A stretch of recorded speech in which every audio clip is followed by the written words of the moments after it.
I'm their Chief Data Officer and Acting Data Protection Officer. AGK has an income of approximately £110 million, and 60% of that comes from data-driven marketing. Our audiences are older than average, but increasingly we see communications moving online for both income generation, our strategy, and also our beneficiaries are increasingly choosing to reach us online.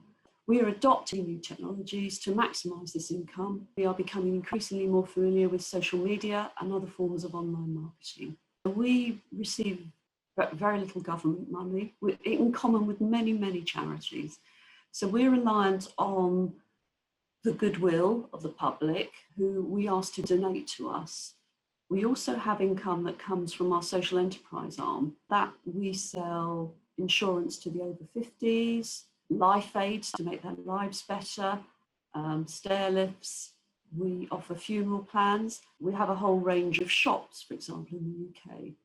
And with these income streams, we take that money and we provide services and support for older people, more older vulnerable people. And we are held to the same high level of expectation in regard to observing an individual's privacy. So charities are obligated to operate within the regulatory framework as a non-charity would be.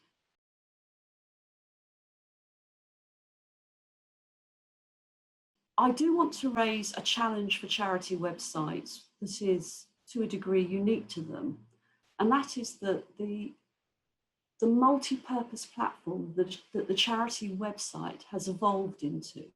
And this is where there is the opportunity that we all use for income generation. And this sits alongside service delivery. So where we're looking to use social media to promote the aims and ideals of the charity, to encourage people to donate, or we're looking to sell products, we're trying to keep that separate to the privacy that we believe individuals require when we are helping them with a health issue that requires them to disclose, either by behaviour or by choice, deeply sensitive information. We derive event, behaviour-driven, time-stamped information from Google Analytics, together with the more identifiable personal information that an individual offers to provide us. And it's the aggregate of these two that enable us to offer a more personalised experience and support the two-way communication between the individual and our organisation. But at a number of levels, I think the introduction of the privacy consent platform that allows the capture of cookie consent has gone a long way to educating users about how the technical layer interacts with the user experience. And I'm not sure that the user fully understands this implication. I wonder whether the actual drive, whilst we all have cookie policies, we hopefully all have privacy consent management systems that try to explain in plain language what we're doing. So how we're using technology and looking to reassure and offer comfort and seek consent ultimately. I wonder if industry bodies like FEDMA, like the DMA in the UK, can actually push for the promotion, the digital learning for individuals. I mean, AGK itself runs digital learning programs for older people. And clearly it is in that age group that there is a great need for further education and understanding of the challenges, the pitfalls, as well as the benefits of using the internet.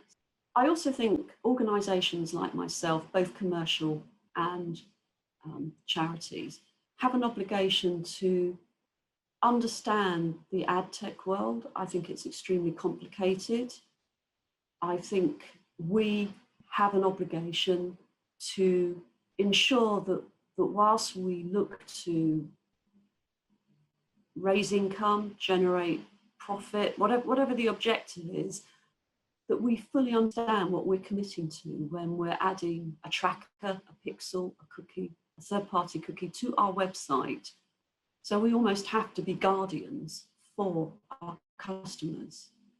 Online, I am faced as a practitioner, a data practitioner, with an enormous amount of data. And so it's almost that the challenge for me is to decide whether I can afford to hold all of that data. Storing data is very, very expensive.